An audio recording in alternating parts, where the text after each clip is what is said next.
আজকে থেকে একটা জিনিস মনে রাখবা ভাই, জীবনে যদি আগাইতে চাও, যে কোনো প্রবলেম, যে কোনো ইনসাল্ট, যে কোনো অপমান, যে কোনো ইনসিডেন্ট তোমার জীবনে যাতে ফুয়েল হয় ভাই, এটা একটা যাতে আগুন হয়।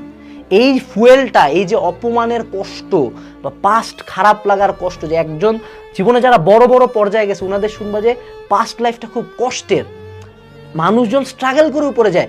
তোমাকে আল্লাহ স্ট্রাগল দিচ্ছে ম্যান, তোমাকে আল্লাহ অপমান দিচ্ছে। কেন দিচ্ছে? তিনি চায় তুমি উপরে যাও।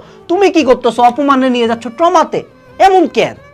তোমারে আল্লাহ চাচ্ছে যে বাবা তোরে কষ্ট দিচ্ছি, তুই কষ্ট থেকে তুই আগুনের মধ্যে পুরবি, লোহার মারে মারে শক্ত হবি, তুই হবি শক্ত, তোরে জীবনে কেউ ফালাইতে পারবে না, তুই হবি মানে পুরা বট গাছের মতো, যে না কাটা পর্যন্ত পড়বো না, এরকম শক্ত।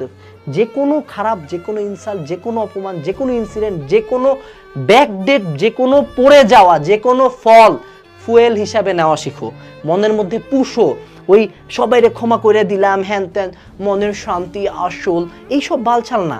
ইন রিয়েল লাইফ আমরা কষ্ট পাই, আমরা তো আজীবন এই খারাপ লাগা, খারাপ ঘটনাগুলো বেনে রাখি, পুষি। তো ক্ষমা তো কাউরে করে দেই না আমরা।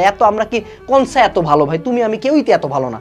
যদি আমরা খারাপ, যদি আমরা জিনিসটা বহনই করবো, why not in a positive way? Why not in a positive way? যে না ঠিক আছে, নাম্বার কম পাইছি, তুই আমার কাটাই কইছিলি নট নেবে পায় না, বুয়েটা চান্স পায়, তোরে ফোন দিছে, মামা কি অবস্থা, কোথায় চান্স হলো? কোথাও তো চান্স হয় নাই তোর। এরকম না কেন? ফুয়েল হিসাবে নাও। প্রতিশোধ পরায়ণ হওয়াটা দুনিয়াতে খুব খারাপ বলে সবাই। আসল দুনিয়ায় কি প্রতিশোধ পরায়ণ ছাড়া কি টিকা যায়? যারা উপরে গেছে, যারা লাইফে বড় জায়গায় গেছে, এরা প্রতিশোধ পরায়ণ এমন না যে তুমি তারা থাপো দিছে, তোমার থাপো দিছে, এমন না। সে এমন একটা জায়গায় গেছে যে এখন সে যদি চায় তোমার মারও ফেলতে পারে, সে তোমার কিছু করবে না, সে তোমার সামনে এসে দাঁড়াবে, তুমি মানে আতঙ্কে তার প্রতি সম্মানে মাথা নিচ করে দাঁড়ায় থাকবা। That's the fuel you need. জীবনের যে কোনো খারাপ ইনসিডেন্টকে ফুয়েলে কনভার্ট করো।